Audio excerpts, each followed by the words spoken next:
Hello dear students, आज हम पढ़ेंगे कक्षा 10 गणित की प्रश्नावली 10.1 के प्रश्न संख्या 4 को।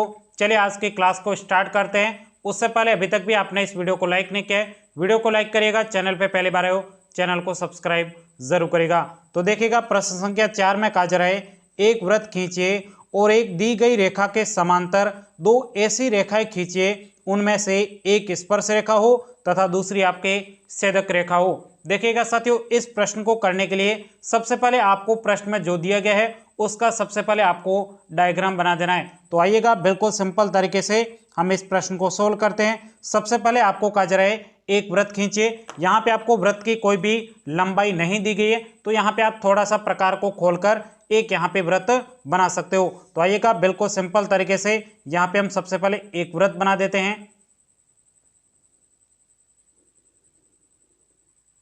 तो इस प्रकार से हमने यहाँ पे एक वृत्त बना दिया है। अब ध्यान से देखिएगा साथियों, ये आपके वृत्त का केंद्र बिंदु O हो जाएगा। अब सबसे पहले आपको प्रश्न में कहा जा रहा है एक दी गई रेखा के समांतर, यानी आपको इस वृत्त के नीचे या फिर यहाँ पे इधर या कहीं पर भी आपको क्या करना है, एक रेखा के समांतर। पहले तो आपको एक रेखा खींचनी है, उस रेखा के समांतर आपको दो रेखा खींचनी है, जिसमें से एक तो आपके स्पर्श रेखा होनी चाहिए और दूसरी आपके छेदक रेखा होनी चाहिए। तो आइएगा सबसे पहले यहाँ पे हम कोई भी एक रेखा खींच देते हैं। तो ध्यान से देखिएगा साथियों, आप चाहो तो इधर आप एक रेखा खींच सकते हो, आप चाहो तो इधर भी खींच सकते हो, आप चाहो तो इधर भी रेखा खींच सकते हो। यहाँ पे हम सबसे पहले यहाँ पे नीचे इस प्रकार से यहाँ पे एक रेखा खींच देते हैं। तो ये हमने इस प्रकार से एक रेखा खींच दी है, इसका नाम दे देते हैं PQ। ये आपके P और ये आपके Q हो जाएगा।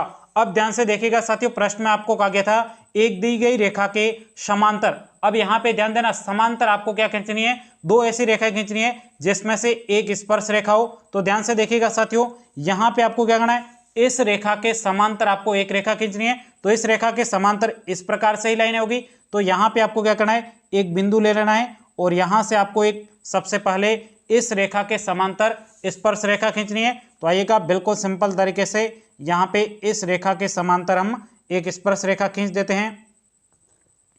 तो इस प्रकार से हमने यहाँ पे इस रेखा के समांतर स्पर्श रेखा खींच दी है। अब इसका नाम दे देते हैं A और ये रेखा हो जाएगा पॉइंट B हो जाएगा। अब देखिएगा साथियों, एक स्पर्श रेखा तो हमने खींच दी, अब दूसरी आपको छेदक रेखा खींचनी है। छेदक रेखा का पता है ना आपको, पहले हमने पढ़ रखा है। छेदक रेखा में क्या होता है, दो बिंदुओं को प्रतिच्छेद करेगी। ये जो वृत्त है इसके दो बिंदुओं को प्रतिच्छेद करेगी। तो यहाँ पे हम क्या कर देते हैं, एक छेदक रेखा बना देते हैं। तीसरी रेखा जो हमने पहले रेखा खींची थी उस रेखा के समांतर ही हम यहाँ पे एक छेदक रेखा खींच देते हैं।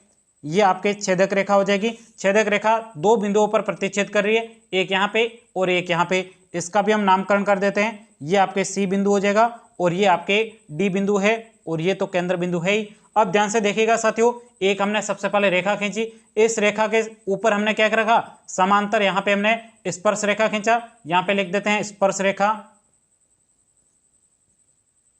और ये आपके कौन सी रेखा है, छेदक रेखा। तो यहाँ पे लिखेंगे छेदक रेखा। और ये आपके क्या है, एक अन्य रेखा है। बस यहाँ पे आपको एक लाइन नीचे लिखनी है, यहाँ पे लिखेंगे दी गई रेखा के, दी गई रेखा के, रेखा का नाम क्या है, दी गई रेखा PQ के समांतर दो रेखाएं,